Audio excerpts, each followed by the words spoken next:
कृष्ण के जन्म की कथा द्वापर युग की है, जब मथुरा पर कंस नामक एक क्रूर और अत्याचारी राजा का शासन था। कंस अपनी प्रजा को बहुत पीड़ा देता था और उसने अपने पिता राजा उग्रसेन को भी कारागार में डालकर राजगद्दी हथिया ली थी। आकाशवाणी और कंस का भय। कंस अपनी बहन देवकी से बहुत प्रेम करता था। जब उसने देवकी का विवाह वासुदेव से कराया और उन्हें विदा कर रहा था, तभी एक आकाशवाणी हुई। हे कंस, जिस बहन को तू इतने प्रेम से विदा कर रहा है, उसी के गर्भ से जन्म लेने वाली 8वीं संतान तेरी मृत्यु का कारण बनेगी। यह सुनकर कंस भयभीत हो गया और उसने तुरंत वासुदेव को मारने का प्रयास किया। तब देवकी ने अपने पति के प्राणों की रक्षा के लिए कंस से प्रार्थना की और वादा किया कि वह अपनी हर संतान को उसके हवाले कर देगी।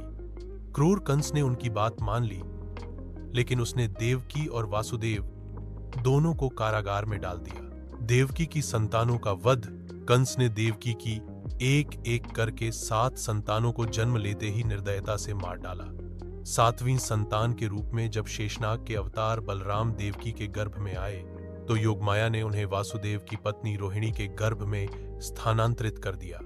कृष्ण का जन्म। जब देवकी की 8वीं संतान के जन्म का समय आया, तब भाद्रपद मास के कृष्ण पक्ष की अष्टमी तिथि थी। रोहिणी नक्षत्र और आधी रात का समय था।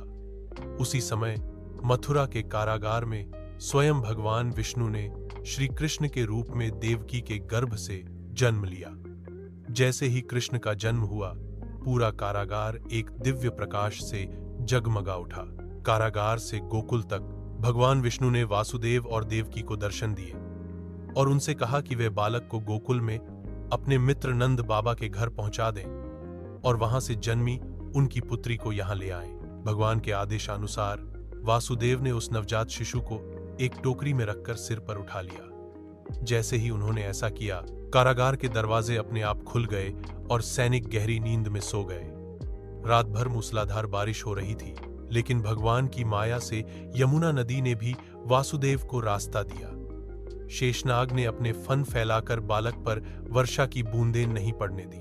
वासुदेव सकुशल गोकुल पहुंचे और वहां नंद बाबा के घर पर नवजात कृष्ण को माता यशोदा के पास सुला दिया और उनकी पुत्री को लेकर वापस मथुरा कारागार लौट आए।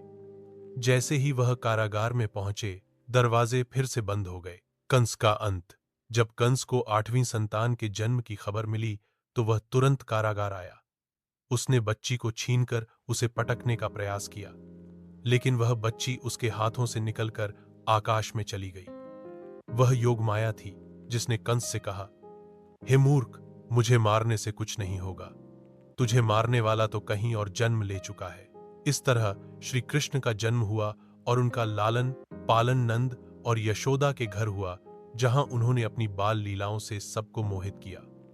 बड़े होकर उन्होंने कंस का वध करके उसके अत्याचारों का अंत किया और धर्म की स्थापना की।